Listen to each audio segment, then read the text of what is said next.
உரோமபதன் தசரத மன்னனை தன் நகருக்கு அழைத்து வரும் மாண்பும் வியப்பும்.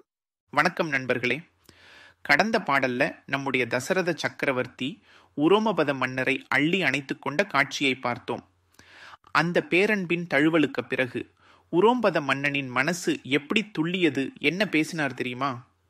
ஒரு பெரியவர் நம் வீட்டுக்கு வந்தா நாம எப்படி உணர்வோம்? அதுவும் அந்த பெரியவர் ஒரு மாமன்னரா இருந்தா. கம்பரின் வரிகள்ல அதை உரோமபதன் எப்படி சொல்றார் பாருங்க.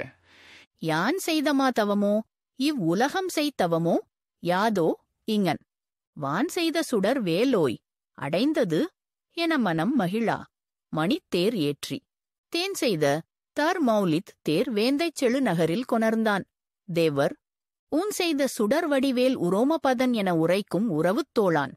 யான் செய்தமா தவமோ, ஐயோ இது நான் செய்தேதோ ஒரு பெரிய தவத்தின் பலனோ, நான் ஏதோ மிகப்பெரிய புண்ணியம் செஞ்சிருக்கணும்.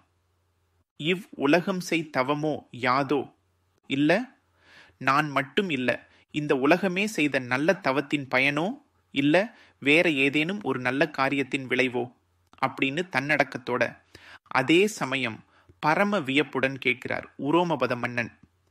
ஒரு மாமன்னன் இன்னொரு மாமன்னன் தன் நாட்டுக்கு வந்ததும் இப்படி தன்னையும் தன் நாட்டையும் சிறுமைப்படுத்தி கொண்டு வந்தவரின் பெருமையை போற்றுகிற இந்த அடக்கத்தை கம்பன் எவ்வளவு அழகா காட்டுறார் பாருங்க.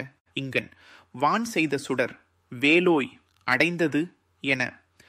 ஆகா, அப்படிப்பட்ட நீர் இங்க இந்த இடத்துக்கு வந்திருக்கீங்களே, எதனால வந்தீங்க அப்படின்னு எனக்கு தெரியலையே அப்படின்னு பணிவோடு கேட்கிறாரு. இங்க வான் செய்த சுடர் வேலோய் அப்படின்ற ஒரு அழகான அடைமொழியை கம்பர் போடுறார். தசரதர் வெறும் பூமண்டலத்து மன்னன் இல்லை, அவர் சம்பரன்கிற அசுரனை வென்று இந்திரனுக்கு இழந்த வானுலகத்தையே மீட்டு தந்தவர். அந்த சிறப்பை போற்றும் வகையில்தான் வானுலகையே நிலை பெறச் செய்த ஒளிமிக்க வேலை உடைய அரசே அப்படின்னு போற்றி பேசுறார். இங்க வந்து நீங்க அடைந்த காரணம் எதுன்னு எனக்கு தெரியலையே அப்படின்னு பணிவாக கேட்கிறார். மனம் மகிழா மணித்தேர் ஏற்றி.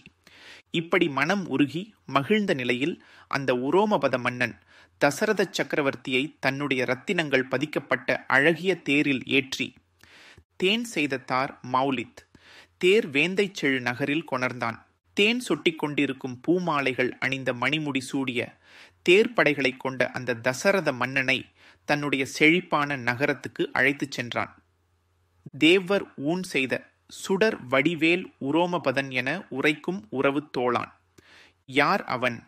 அவன் சாதாரணமானவன் இல்லை. பகைவர்களுடைய உடலை வெறும் சதை குவியலாக மாற்றிய ஒளிமிக்க கூரிய வேலை உடையவன்.